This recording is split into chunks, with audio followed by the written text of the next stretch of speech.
The reason we look at calendar events is to find high probability opportunities, and we saw one on July the 10th.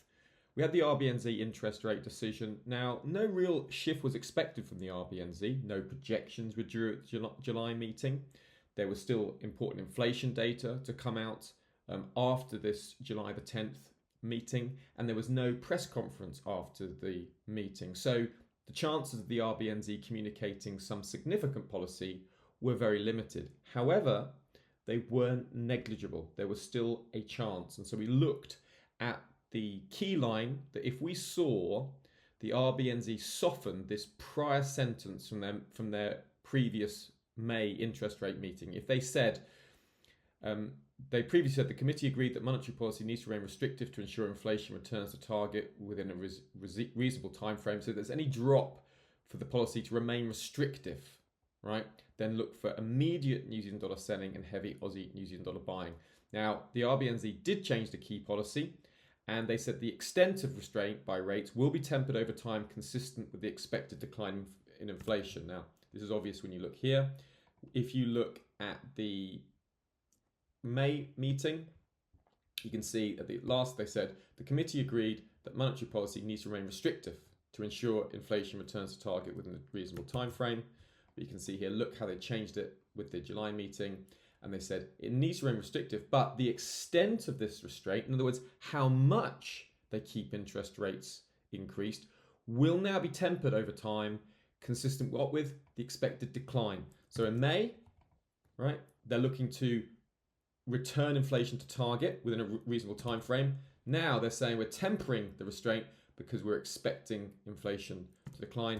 A clear opportunity to see weakness in the New Zealand dollar. New Zealand dollar just fell heavily lower. We saw the heavy Aussie New Zealand dollar buying that we were expecting. And in the London webinar, we also looked at opportunities that they were early in the session, potential opportunities on the New Zealand dollar futures market.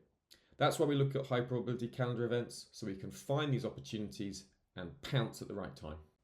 So let's take a look at the calendar for this week. So starting Monday, it's quite quiet to the start. Chinese data not particularly impactful. The Chinese GDP could be interesting. If we do see that coming in above market expectations, that could prompt a bit of optimism about global growth, particularly with the US CPI coming in lower. So could see a risk positive start on the Monday if we see this creeping up towards 6%. Eurozone data, nothing particular. We've got the ECB rate decision this week, so that'll be the focus. So quiet Monday. Tuesday, we've got some German ZU data. Again, that's likely to be eclipsed by the ECB decision on Thursday. However, if we see a surprise pickup in sentiment and we start to see Euro sentiment lifting, could see another little bit of shift higher in the Euro. It's not an event I'm going to be covering, but it's just worth keeping in the back of the minds for 10 o'clock on Tuesday morning. We then have US retail sales data, state of the US economy, always important, but the US CPI print is eclipsing markets at the moment, so retail sales may get a reaction in the US dollar, particularly if we see it coming in below markets minimum expectations and we start to see moves for the Fed to need to cut interest rates. That could give another down leg in the dollar. However, the main event I want to be looking at is the Canadian CPI print on Tuesday. The Bank of Canada, they've told us that they're basically concerned that 50% of mortgage holders in Canada are yet to remortgage at the higher interest rates that have been coming through the Canadian economy. So basically 50% of the economy, of the mortgage holders, could really get shocked when they have to have these significant higher rates. They've got a lot less disposable income, and that could be a drag on the Canadian country as a whole. So a big miss here. We could see some CAD downside. And don't forget, we saw some very high inflation data come out for Canada for May. You know, really surprising to the upside. The CAD was flat, didn't even react to it. So we're not interested in trading a beat. All we want to see is a miss in the data, and that gives the green light for potential interest rate cuts. And if we just take a look at the interest rate tool, what the current expectations are for the Bank of Canada, yeah, you can see a 74% chance of a cut. So a big miss there, and you could see a little bit more CAD downside in anticipation of a more dovish Bank of Canada. This is going to be important as well in the New Zealand CPI, and that will be worth looking at. We had the RBNZ take a more dovish tilt in their last interest rate decision, as the start of this video highlights. So I won't repeat myself, but if you look at this CPI print here, if this comes in below market's minimum expectations, look for some more Aussie New Zealand dollar buying. There could be some strong Aussie New Zealand dollar buying. We don't get CPI data out that's really going to move markets for the Q2 for Australia until the end of July. So missing the CPI print out of New Zealand, then look for Aussie New Zealand dollar upside. If it comes in surprisingly higher, then we could see a pullback in some of that Aussie New Zealand dollar gains that we've been seeing recently. Wednesday, got the UK CPI print. Now, UK situation quite interesting. If you look at the UK on an index level, you know, just looking at this, and do check out the fundamental drivers report for this. But we've seen, you know, the last lot of UK PMI prints were strong. The UK GDP print that came out last week was strong. Then we've had some hawkish comments from the more neutral members. Well, I say neutral members, from the members who voted for a rate hold at the last Bank of England interest rate decision. Pill, Haskell, Mann, all saying to hold rates. They were sort of giving some more hawkish comments, really, in the sense that they weren't advocating interest rate cuts. And because they weren't advocating interest rate cuts in the current environment, that's seen as hawkish. So when you put that all together, the CPI print here, you know, a big miss here.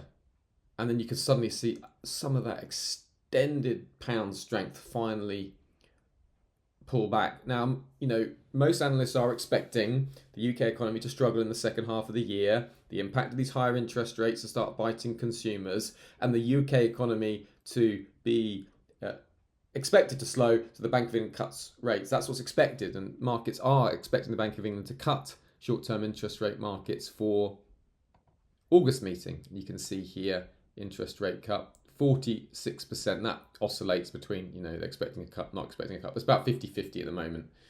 So put that together, all I want to see, a miss in the data, opportunity to sell the pound. Could be euro pound upside, might be possible ahead of the ECB decision on Thursday. Then you can see services data, very important, the UK CPI services.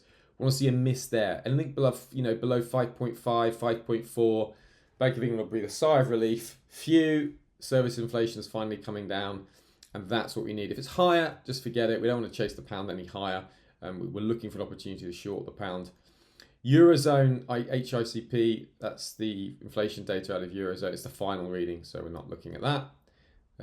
Unlikely to move markets at all. Industrial production, it's not worth looking at. We all know industry's struggling, and there's no surprise there. Aussie labour data.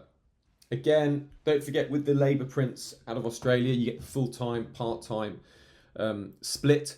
So what we're looking for here is strong labour market to continue to support the Aussie. Strong print here, then the inflationary forces in Australia will seem to be alive and well, and that Aussie dollar sort of strength can continue. So that's what we'll be looking at. We'll have an opportunity there, particularly in the Aussie and New Zealand dollar, but we'll work it out once we've seen the New Zealand CPI print come in earlier in the week. UK labour data, again, weakness in the labour market. It's not that the Bank of England has a twin mandate like the Federal Reserve stated in the same way anyway, but it does still have a mandate and a deep concern for UK employment and labour market. Of course it does. So a big slowdown in the labour market could be an opportunity to sell the pound. Definitely worth looking at that. ECB rate decision. What do? You know, what do the ECB do? Do